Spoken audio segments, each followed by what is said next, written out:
우리 한국교회 초창기에 최건능이라고 하는 목사님이 계셨습니다. 한국교회의 위대한 순교자고 또 완전히 전도에 미친 그런 목사님이셨죠. 이분이 신학교를 졸업하고 대구로 돌아가기 위해서 야밤에 야산을 걷는데 강도들이 나타났어요. 배에다가 칼을 디미는데 아무리 굉장한 힘이 센 사람도 당해낼 수가 없잖아요. 근데 그 순간 이 목사님이 가슴에 달고 있던 나무 십자가를 내밀었어요. 그랬더니 이 사람들이 갑작스럽게 도망치고 주랭랑을 치더라는 거죠. 알고 보니까 이 사람들이 그 십자가를 새로 나온 마패로 착각을 했더라는 것입니다. 그러니까 얼마나 참 어처구니 없는 얘기처럼 보여도 이렇게 하나님께서는 우리가 전혀 생각지 못한 일로 하나님의 종들을 보호하시고 또 지키시고 고난 가운데 오히려 하나님이 우리와 함께 하시는 증거를 이제 보이신다라고 하는 것을 볼 수가 있는 것이죠. 오늘 사도들이 안전뱅이를 일으킨 것으로 인해서 그들이 이제 고난당하는 이제 모습이 이제 보여지게 되는 거거든요. 오늘 여기 말씀에 보니까 여기 3절에 보니까 그들을 잡음에 이제 이렇게 말씀하고 있어요. 이 베드로와 요한이 예수님 안에 죽은 자의 부활이 있다라고 이렇게 백성을 가르치고 그리고 증거하니까 그러니까 사두개인들 그리고 제사장들, 성전을 맡은 자가 이 베드로와 요한을 사로잡아서 구금시키는 것을 볼 수가 이제 있거든요. 근데 참 놀라운 것은 4절에 보니까 말씀을 들은 사람 중에 오히려 믿는 자가 많아졌다. 그런데 남자의 수만 약 5천 명이나 됐다. 이제 이렇게 말씀하고 계시는 것을 볼 수가 있습니다. 제사장들 그리고 성전 맡은 자들 사두개인들은 예수님 안에 죽은 자의 부활이 있다라고 증거하는 이 베드로와 요한 사도들의 이 복음 전도를 너무나 싫어했는데 그래서 이 베드로와 요한을 옥에 가두었지만은 그러나 이미 말씀을 들은 사람 중에 예수님을 믿는 사람들이 무려 5천 명이나 됐다라고 말하고 있는 것은 예수님을 우리가 전할 때 고난은 있지만 그러나 그 고난을 통해서 오히려 우리 하나님께서는 우리가 알지 못하는 그런 새 일을 이루시는 것을 오늘 말씀을 통해서 볼 수가 있는 것이죠. 저와 여러분의 삶에 예수님을 믿고 또 예수님을 전하는 것 때문에 때로는 어려움이 있고 고난이 있어도 오히려 그 고난당하는 것을 감사하고 기뻐하고 그럼에도 불구하고 예수님 믿는 것 때문에 불이 그 어려움이 있어도 여러분의 입술에서 예수님 전하는 그 복음 전도의 삶이 끊이지 않는 하나님의 종들이 될 수 있기를 주님의 이름으로 축복합니다. 또 오늘 여기 우리 말씀에서 우리가 주목해 볼 것은 베드로와 요한 사도들이 자신들의 그 목숨이 위협당하는 상황에서도 전혀 두려워하지 않고 기가 죽지 않고 그 제사장들과 성전 맡은 자와 사두개인들의 그 위협 앞에서 전혀 그들은 주눅들지 않고 담대하게 복음을 전하고 있다라고 하는 그러한 얘기입니다. 여기 6절에 보면 대제사장 안나스와 가야바와 요한과 알렉산더와 및 대제사장의 문중이 다 참여했다. 이렇게 말하고 7절에 사도들을 가운데 세웠다. 이제 이렇게 말하고 있거든요. 여기 보면 이 안나스와 가야바라고 하는 인물에 대해서 강조하고 있는 이유는 이 안나스와 가야바가 예수님을 십자가에 못 박히시도록 넘겨주었던 주동자의 역할을 했던 인물들이기 때문에 그렇습니다.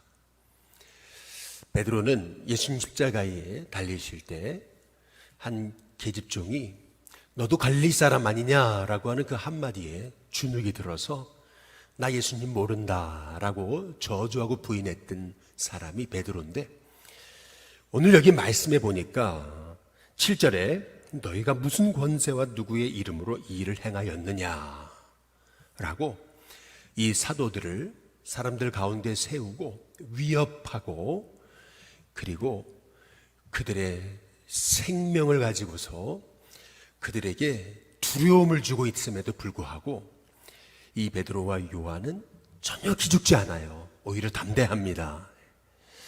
오늘 이 말씀을 통해서 이 베드로와 요한 그리고 사도들이 얼마나 달라졌는가. 완전 딴 사람이거든요. 옛날 예수님 십자가에 못 박히실 때 그렇게 목숨에 구걸하고 그렇게 두려워하고 벌벌 떨던 사람들이 이제 아니에요. 완전 딴 사람으로 담대하게 복음을 전하고 있는 것을 볼 수가 있거든요. 저와 여러분에게도 하나님 주신 담대함이 임하시기를 주님의 이름으로 축복합니다. 이 담대함의 원인이 어디 있을까라고 하는 거죠.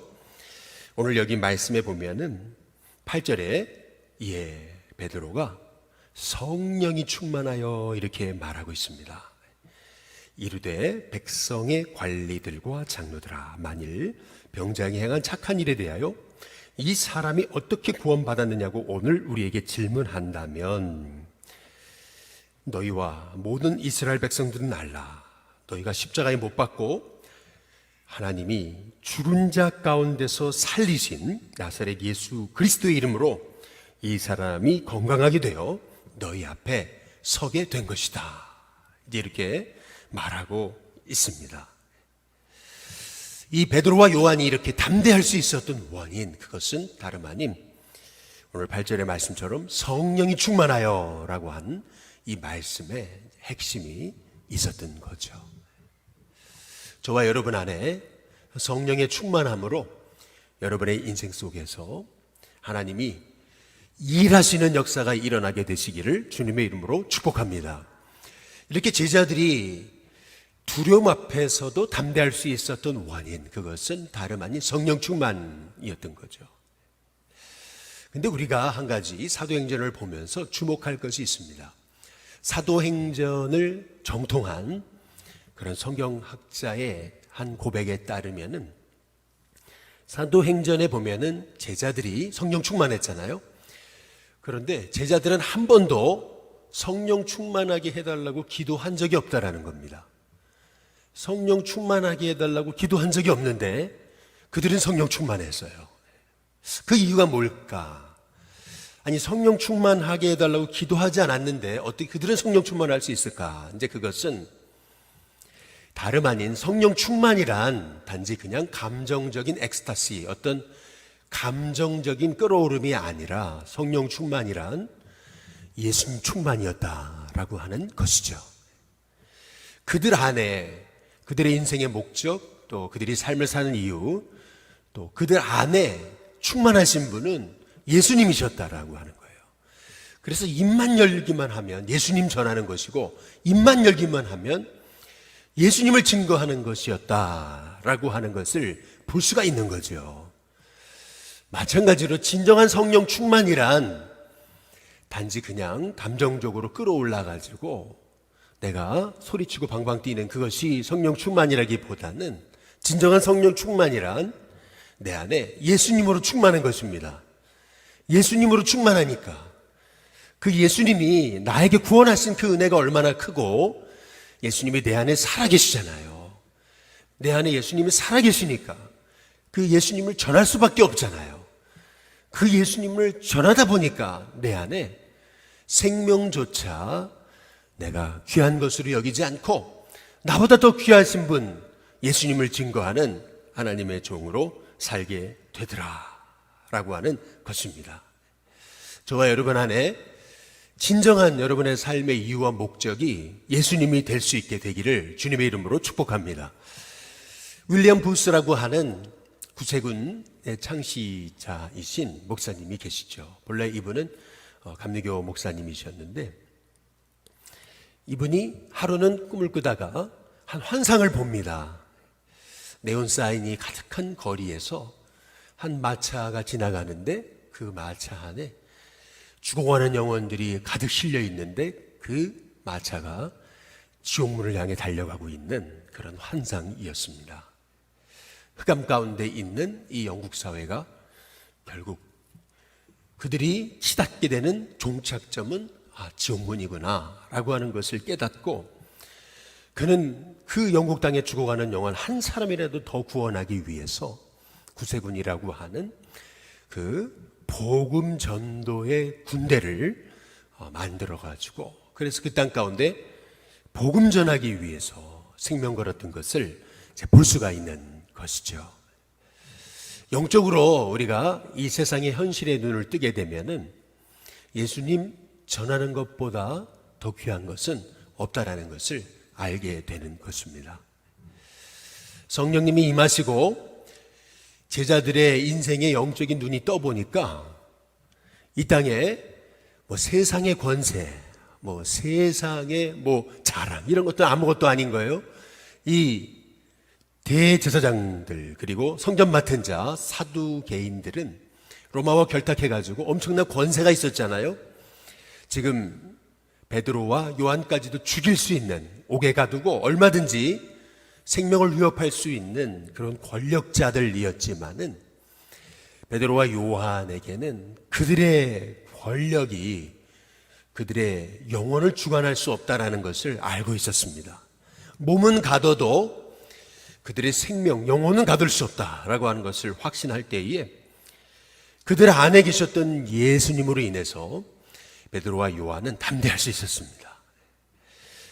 그래서 그들 안에 계신 예수님을 지금 증거하고 있는 것을 볼 수가 있는 것이죠. 오늘 11절에 보면은 이 예수는 너희 건축자들의 버린 돌로서 집 모퉁이의 머릿돌이 됐다, 이렇게 말하고 있는 것을 볼 수가 있습니다. 건축자들의 버린 돌이신 예수님, 그러나 그분이 집 모퉁이의 머릿돌이 되셨다. 이 고백은요, 실은 시편 118편에 다윗이 고백했던 그러한 고백이거든요.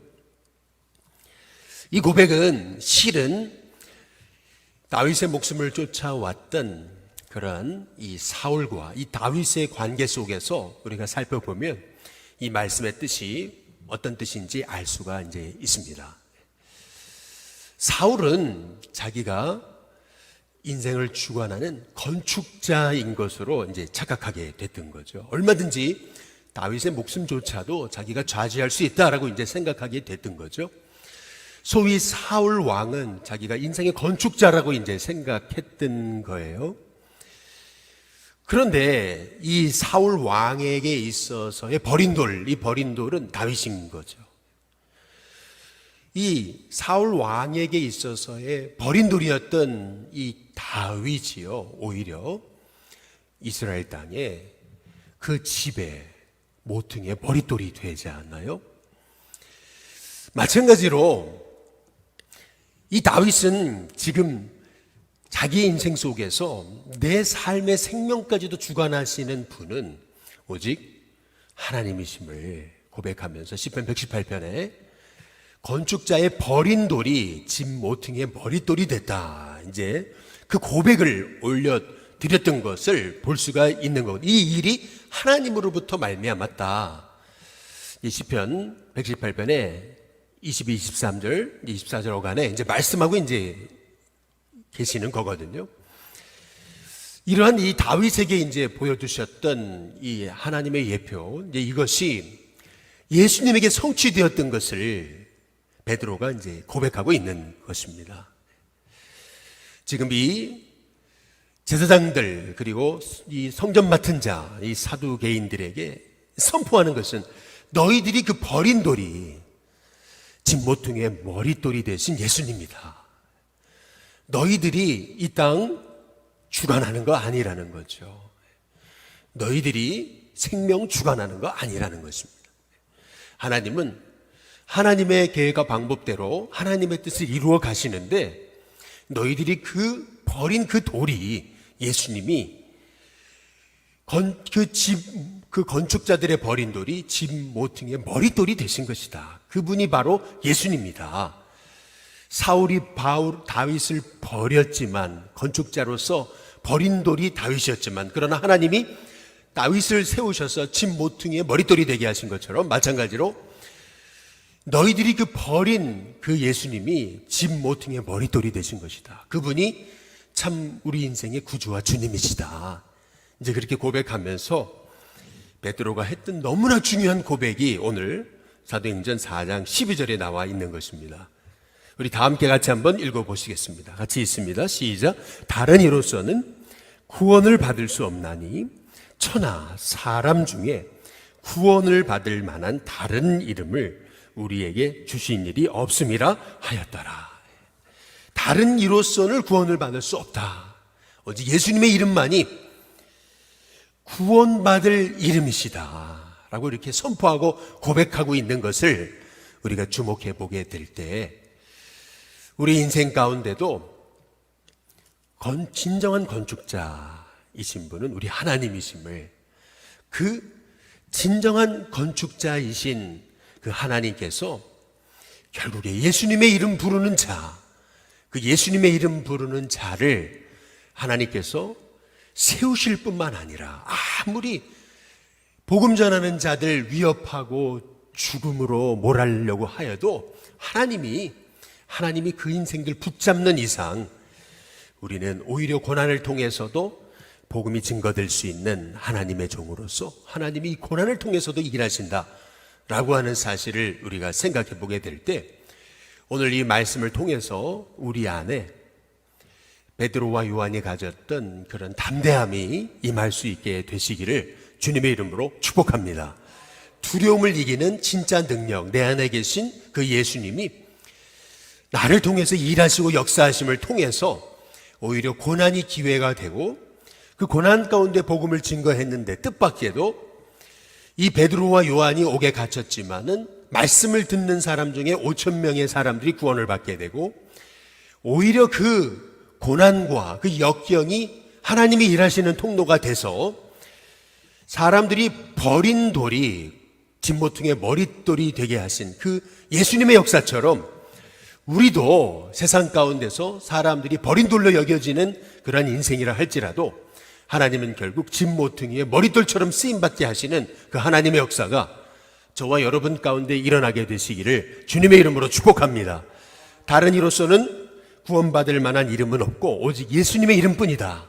예수님의 이름을 자랑하고 증거하고 예수님의 이름을 선포함을 통해서 저와 여러분을 통해서 많은 죽어가는 영혼이 살아나는 은혜가 있게 되시기를 주님의 이름으로 축복합니다.